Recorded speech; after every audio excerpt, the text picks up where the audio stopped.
राजपूतों ने जब से मांसाहार और शराब को अपनाया तभी से मुगल से पराजित होना शुरू हुआ। राजपूतों का सिर धड़ से अलग होने के बाद कुल देवी युद्ध लड़ा करती थीं। हिंदू धर्म ग्रंथ नहीं कहते कि देवी को शराब चढ़ाई जाए। ग्रंथ नहीं कहते कि शराब पीना ही क्षत्रिय धर्म है। ये सिर्फ एक मुगलों का षड्यंत्र था हिंदुओं को कमजोर करने का। जानिए एक सच्ची ऐतिहासिक घटना, एक षड्यंत्र और शराब की घातकता। चलिए वीडियो को शुरू करते हैं। मुगल का दिल्ली में दरबार लगा था और हिंदुस्तान के दूर दूर के राजा महाराजा दरबार में हाजिर थे। उसी दौरान मुगल बादशाह ने एक दंभोक्ति की, है कोई हमसे बहादुर इस दुनिया में? सभा में सन्नाटा सा पसर गया। एक बार फिर वहीं दोहराया गया।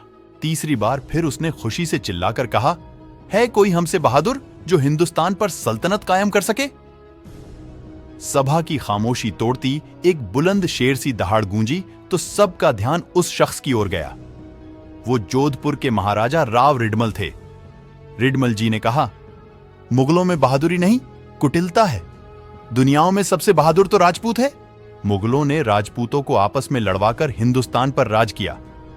कभी सिसोदिया राणा वंश को कछावा जयपुर से तो कभी राठौड़ों को दूसरे राजपूतों से। बादशाह का मुंह देखने लायक था। ऐसा लगा जैसे किसी ने चोरी करते रंगे हाथों पकड़ लिया हो। बातें मत करो राव, उदाहरण दो वीरता का। रिडमल ने कहा, क्या किसी कौम में देखा है किसी को सिर कटने के बाद भी लड़ते हुए? बादशाह बोला, यह तो सुनी हुई बात है, देखा तो नहीं। रिडमल बोले, इतिहास उठाकर देख लो, कितने वीरों की कहानियां हैं सिर कटने के बाद भी लड़ने की। बादशाह हंसा और दरबार में बैठे कवियों की ओर देखकर बोला, इतिहास लिखने वाले तो मंगते होते हैं, मैं भी 100 मुगलों के नाम लिखवा दूं, इसमें क्या?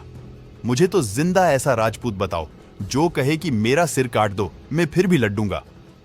राव रिडमल निरुत्तर हो गए और गहरे सोच में डूब गए। रात को सोचते सोचते अचानक उनको रोहिणी ठिकाने के जागीरदार का ख्याल आया। रात को 11 बजे रोहिणी ठिकाना, जो कि जेतारण कस्बे जोधपुर रियासत में था, 2 घुड़सवार बुजुर्ग जागीरदार के पोल पर पहुंचे और मिलने की इजाजत मांगी। ठाकुर साहब काफी वृद्ध अवस्था में थे, फिर भी उठकर मेहमान की आवभगत के लिए बाहर पोल पर आए।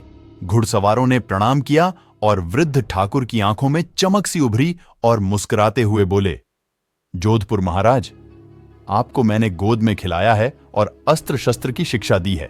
इस तरह भेष बदलने पर भी मैं आपको आवाज से पहचान गया हूं। हुक्म, आप अंदर पधारो। मैं आपकी रियासत का छोटा सा जागीरदार, आपने मुझे ही बुलवा लिया होता। राव रिडमल ने उनको झुककर प्रणाम किया और बोले, एक समस्या है, और बादशाह के दरबार की पूरी कहानी सुना दी। अब आप ही बताइए कि जीवित योद्धा का कैसे पता चले कि ये लड़ाई में सिर कटने के बाद भी लड़ेगा? रोहिणी जागीरदार बोले, बस इतनी सी बात, मेरे दोनों बच्चे सिर कटने के बाद भी लड़ेंगे और आप दोनों को ले जाओ। दिल्ली दरबार में ये आपकी और राजपूती की लाज जरूर रखेंगे। राव रिडमल को घोर आश्चर्य हुआ कि एक पिता को कितना विश्वास है अपने बच्चों पर। मान गए राजपूती धर्म को। सुबह जल्दी दोनों बच्चे अपने अपने छोड़ों के साथ तैयार थे। उसी समय ठाकुर साहब ने कहा, महाराज थोड़ा रुकिए, मैं एक बार इनकी मां से भी कुछ चर्चा कर लूं इस बारे में। राव रिडमल ने सोचा, आखिर पिता का हृदय है कैसे मानेगा। अपने दोनों जवान बच्चों के सिर कटवाने को एक बार रिडमल जी ने सोचा कि मुझे दोनों बच्चों को यहीं छोड़कर चले जाना चाहिए। ठाकुर साहब ने ठाकुरानी जी को कहा, आपके दोनों बच्चों को दिल्ली मुगल बादशाह के दरबार में भेज रहा हूं सिर कटवाने को। दोनों में से कौन सा सिर कटने के बाद भी लड़ सकता है? आप मां हो, आपको ज्यादा पता होगा। ठाकुरानी जी ने कहा, बड़ा लड़का तो किले और किले के बाहर तक भी लड़ लेगा, पर छोटा केवल परकोटे में ही लड़ सकता है, क्योंकि पैदा होते ही इसको मेरा दूध नहीं मिला था। लड़ दोनों ही सकते हैं, आप निश्चित होकर भेज दो। दिल्ली के दरबार में आज कुछ विशेष भीड़ थी और हजारों लोग इस दृश्य को देखने जमा थे। बड़े लड़के को मैदान में लाया गया और मुगल बादशाह ने झल्लादों को आदेश दिया कि इसकी गर्दन उड़ा दो। तभी बीकानेर महाराजा बोले, ये क्या तमाशा है? राजपूती जान इतनी भी सस्ती नहीं हुई है, लड़ाई का मौका दो और फिर देखो कौन बहादुर है। बादशाह ने खुद के सबसे मजबूत और कुशल योद्धा बुलाए और कहा, ये जो घुड़सवार मैदान में खड़ा है उसका सिर काट दो। 20 घुड़सवारों को दल रोहिणी ठाकुर के बड़े लड़के का सिर उतारने को लपका और देखते ही देखते उन 20 घुड़सवारों की लाशें मैदान में बिछ गई।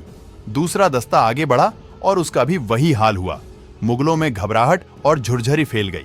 इसी तरह बादशाह के 400 सबसे खास योद्धाओं की लाशें मैदान में पड़ी थीं और उस वीर राजपूत योद्धा के तलवार की खरोंच भी नहीं आई। ये देखकर मुगल सेनापति ने कहा, 400 मुगल बीबियां विधवा कर दी।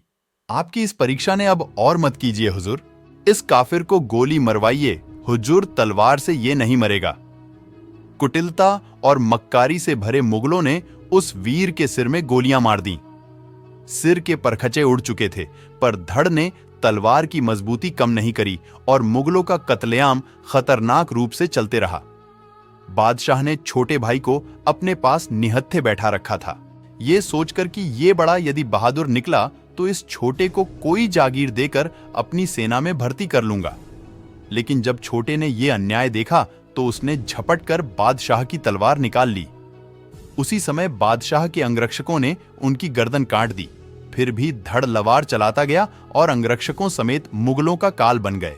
बादशाह भागकर कमरे में छुप गया और बाहर मैदान में बड़े भाई और अंदर परकोटे में छोटे भाई का पराक्रम देखते ही बनता था।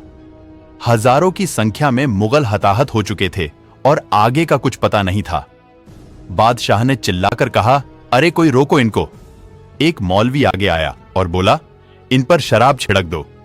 राजपूत का इष्ट कमजोर करना हो तो शराब का उपयोग करो। दोनों भाइयों पर शराब छिड़की गई। ऐसा करते ही दोनों के शरीर ठंडे पड़ गए। मौलवी ने बादशाह को कहा, हुजूर, ये लड़ने वाला इनका शरीर नहीं बल्कि इनकी कुल देवी है और ये राजपूत शराब से दूर रहते हैं और अपने धर्म और इष्ट को मजबूत रखते हैं। यदि मुगलों को हिंदुस्तान पर शासन करना है तो इनका इष्ट और धर्म भ्रष्ट करो और इनमें शराब की लत लगाओ। यदि मुगलों में ये कमियां हटा दें तो मुगल भी मजबूत बन जाएंगे। उसके बाद से ही राजपूतों में मुगलों ने शराब का प्रचलन चलाया और धीरे धीरे राजपूत शराब में डूबते गए और अपनी इष्ट देवी को आराधक से खुद को भ्रष्ट करते गए।